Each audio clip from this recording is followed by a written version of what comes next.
Yeah, really good. And just like America's Got Talent has this big laundry list of talent, you carry a lot of talent as well, but a lot of it comes from fortunate and unfortunate experience.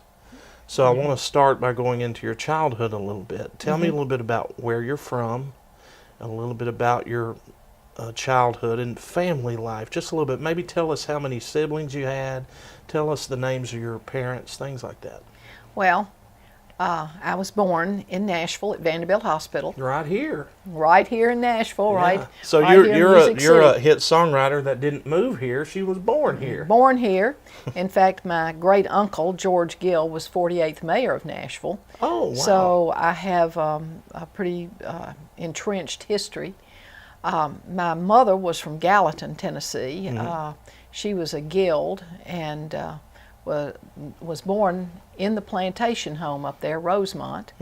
My father was from Monterey, and his father made barrel staves for all the major distilleries in the United States. Really? Until they sold the business in the late 30s, early 40s.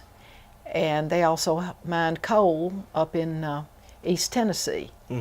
And I had 3 siblings. My brother was 12 years older than me.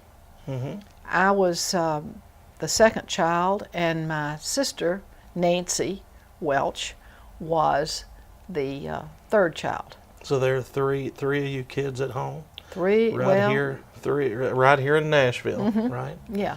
And your father was a successful realtor in the area, is that correct? Yes, he was. He and my grandfather were both builders, and they built the apartments that you see as you're going into Hillsborough Village down 21st Avenue.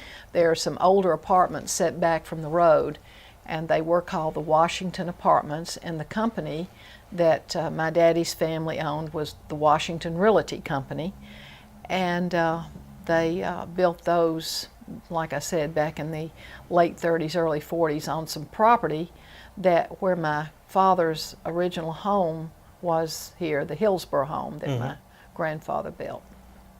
So you had, you really didn't have things to worry about that some people do. You can, when you think about a book like this, think about the title of this book, Heartaches, Hits, and Other Stories. It's a Nashville Songwriter's Odyssey by Mary Welch Francis. When you think about heartaches, your hard times really didn't come on the heels of financial struggle as a kid. You really didn't have to worry about that because your dad was a successful businessman.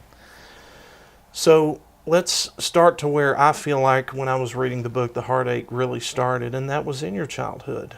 And you're coming home from the hospital, you're a newborn baby, and immediately you're given a caregiver, and her name is Elnora.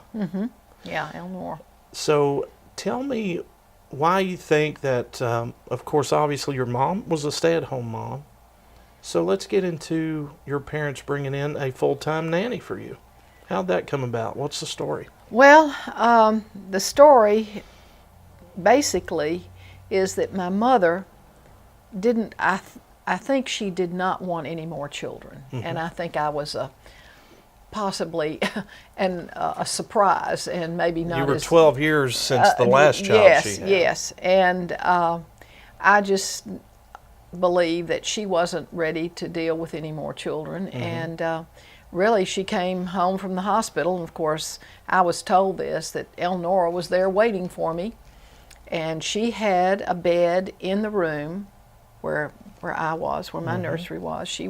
She had her bed in there, and when Nancy was born, Nancy had a nurse of her own named Virginia, but then after a couple of years, Virginia left, and Nancy and I were both raised by Elnora, basically, and we all three slept in the same room, and Elnora shared a closet with us, and she was our mother for all practical purposes. She cooked the meals, she made the bed, she cleaned the house, she took us to the park, she took care of us if we were skinned our knees or whatever.